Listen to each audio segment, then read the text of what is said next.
Welcome to விட்டெமோ.com. நான் Saravanan KPRS. Last வீடியோவில் நம்ம என்ன பார்த்தோம் அப்படின்னா upwork.comல எப்படி ஒரு அக்கௌண்ட் கிரியேட் பண்ணுறது அப்படின்னு சொல்லி பார்த்தோம்.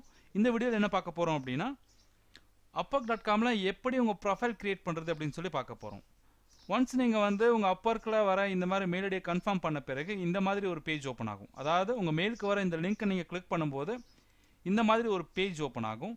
இந்த பேஜில் பார்த்தீங்க அப்படின்னா welcome to upwork, tell us about the type of work you are interested in. அதாவது உங்களுக்கு என்னென்ன மாதிரி வேலைகள் செய்ய முடியும்னு சொல்லி சொல்லுங்க அப்படின்னு சொல்லி கேட்டிருக்காங்க. ஸோ நம்ம சொல்ல போகிறோம்.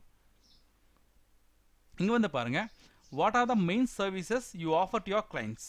அதாவது உங்களுக்கு வேலை கொடுக்குறவங்களுக்கு என்னென்ன மாதிரி வேலைகள் தர முடியும்னு சொல்லி கேட்டிருக்காங்க. ஸோ செலக்ட் பண்ணுறோம். நீங்கள் என்ன பண்ணுங்க அப்படின்னா வெப், மொபைல் அண்ட் சாஃப்ட்வேருங்க செலக்ட் பண்ணுங்க. இதில் பார்த்தீங்க அப்படின்னா அந்த ஸ்கிரிப்ட் அண்ட் யூட்டிலிட்டிஸ் அப்படிங்கிறத செலக்ட் பண்ணுங்க. QA டெஸ்டிங் செலக்ட் பண்ணுங்க. இதில் பார்த்தீங்கன்னா what skills do you offer to கிளைண்ட்ஸ்ன்னு இருக்கு இல்லைங்களா, அதில் SCRIPTSன்னு செலக்ட் கொடுத்தீங்கன்னா ஸ்கிரிப்ட்ஸ் அண்ட் யூட்டிலிட்டிஸ்னு வரும். அதை செலக்ட் பண்ணுங்க. நெக்ஸ்ட் பார்த்தீங்கன்னா QA டெஸ்டிங் இது செலக்ட் பண்ணுங்க. இப்போதைக்கு இது போதும். பின்னாடி என்ன பண்ணணும் நான் சொல்கிறேன். அதாவது ஆக்சுவலாக இது நீங்கள் பண்ண போகிறது கிடையாது. எனக்கு ஸ்கிரிப்ட் அண்ட் யூட்டிலிட்டிஸ்னு என்னன்னு தெரியாது, QA டெஸ்டிங்னு என்னன்னு தெரியாது, நான் எப்படி இதை தர முடியும் அப்படின்னு சொல்லி நீங்கள் நினைக்க வேண்டாம். நீங்கள் டேட்டா என்ட்ரி தான் பண்ண போகிறீங்க. ஸோ டேட்டா என்ட்ரி பண்ணுறதுக்கு என்ன பண்ணும் அப்படிங்கிறத நான் வரப்போகிற ஸ்டெப்பில் சொல்கிறேன்.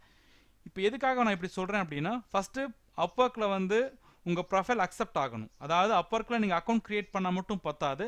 இதில் நீங்கள் ஒரு ப்ரொஃபைல்னா என்னது, உங்களை பற்றின ஒரு டீட்டெயில்ஸ் எல்லாம் upwork கொடுக்கணும். உங்கள் டீட்டெயில்ஸ் எல்லாம் வெரிஃபை பண்ணி பார்த்துட்டு நீங்கள் upworkல ஒர்க் பண்ணுறதுக்கு ஓகேயா இல்லையான்னு அவங்க சொல்லுவாங்க. ஸோ நீங்கள் upworkல உங்கள் ப்ரொஃபைல் அக்செப்ட் ஆகணும் அப்படின்னா இந்த QA testing and script and utilities அப்படிங்கிறத கொடுங்க. கொடுத்துட்டு what is your work experience level அப்படின்னு இருக்கு. ஸோ உங்களுக்கு சப்போஸ் நீங்கள் டேட்டா என்ட்ரியில் ரொம்ப எக்ஸ்பர்ட், உங்களுக்கு சூப்பராக தெரியும் அப்படின்னா இன்டர்மீடியேட்னு கொடுங்க. இல்லை இப்போ தான் பேசிக் ஒரு 2 வருஷம் எக்ஸ்பீரியன்ஸ் தான் இருக்குது, எனக்கு 2 வருஷத்துக்கும் கம்மியான எக்ஸ்பீரியன்ஸ் தான் இருக்குது அப்படின்னு நினச்சிங்கன்னா என்ட்ரி லெவல்ஸ் அப்படிங்க செலக்ட் பண்ணுங்கள். செலக்ட் பண்ணிட்டு சி ரெக்கமெண்டேஷன்ஸ் நீங்கள் கொடுக்கலாம்.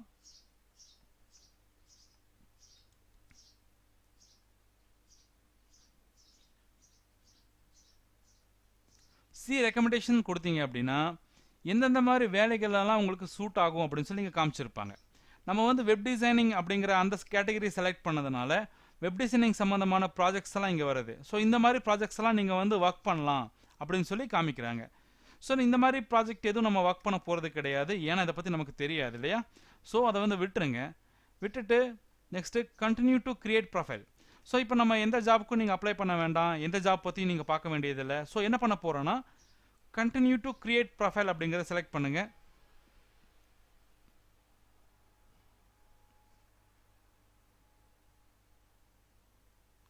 இங்கே what you have told as so for, இது வரைக்கும் நீங்கள் என்னென்ன பண்ணியிருக்கீங்க அப்படிங்கிறது இங்கே காமிக்குது. So tell us more about you, உங்களை பற்றி இன்னும் அதிகமாக சொல்லுங்கள் அப்படின்னு சொல்லி கேட்குது.